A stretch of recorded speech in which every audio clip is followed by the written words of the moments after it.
Notch Talk 2020.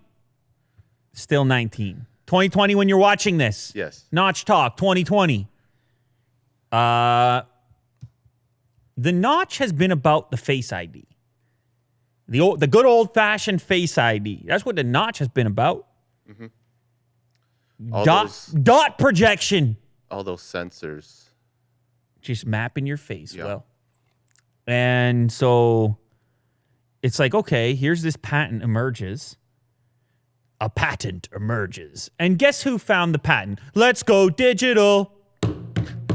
Let's go digital. They're the patent hunters. You don't even have to look at patents because they do it for you. Mm-hmm. Anything that's flowing through, anything anyone's making. And they render it too, right? Sometimes. Yeah. Well, they partner with renderers as you would if you needed a render. Shout out. You could go talk to Concept Creator if you want. Or you could talk to 91 Mobiles. Yeah. I mean, everybody knows the renderers. Mm-hmm. All the famous... You got the leakers and the renderers. Mm-hmm. And the patent hunters. What a community. And then us. And then you got us. We talk about all of them. We let them all know. Anyway, so this patent filing, around Christmas, this thing came out. And as you can tell, the phone that they're showcasing for the patent filing has no notch on it. Instead, it has a slight bezel to it and an earpiece inside of that bezel. So you're sitting there wondering, okay, is this really the iPhone 12 or is it some other project? So the headline states that it could be the iPhone 12. But then as you read a little more deeply, it says, a possibility here, this could be that rumored iPhone SE.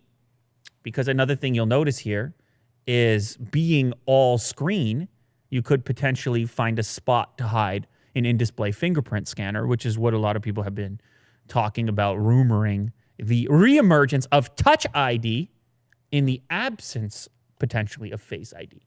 So as a way to kind of differentiate the two different segments, obviously the SE model would be the entry level, the affordable model, and you don't want to cannibalize the sales at a premium model. So maybe you say this one's got Face ID, this one's got Touch ID in display.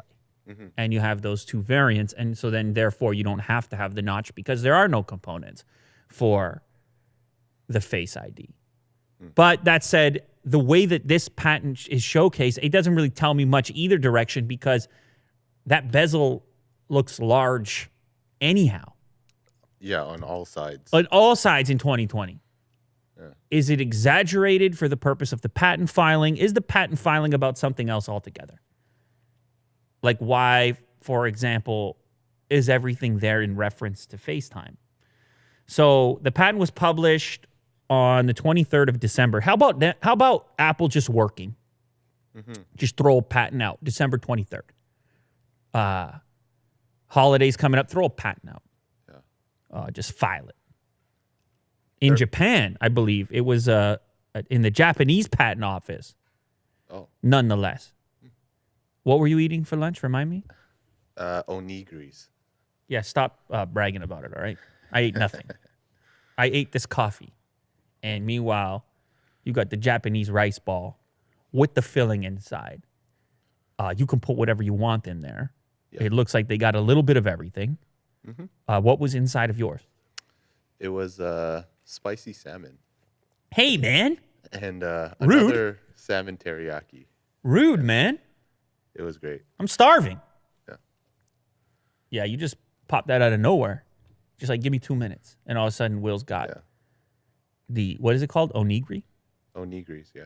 Look at you. It's unbelievable. The life you lead, guy like you, it's unbelievable, man. One day I might get to experience things like that. Yeah. So anyway, they file it on the 23rd in Japan, and this is the way that it pops up, and then we get the speculation associated with it, as you would expect.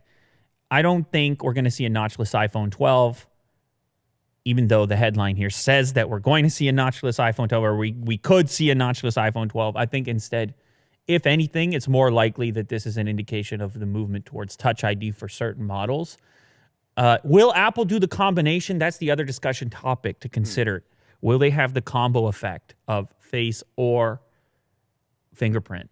Because it seems kind of un-Apple. You know, Apple, they're out there. There's one way to do it. Yeah. You do it the right way, the Apple way.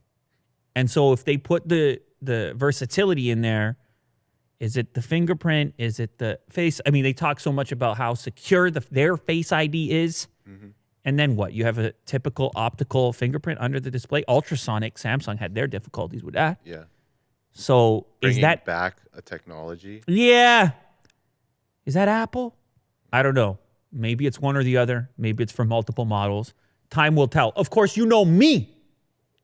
I would prefer to have options right on the device. I want to have the ability. Do I want to use the face unlock? Do I want to use the fingerprint? Mm-hmm. I love the option. So my ideal iPhone 12 has both baked in, notch or no notch. I like to have the option with how I want to unlock it.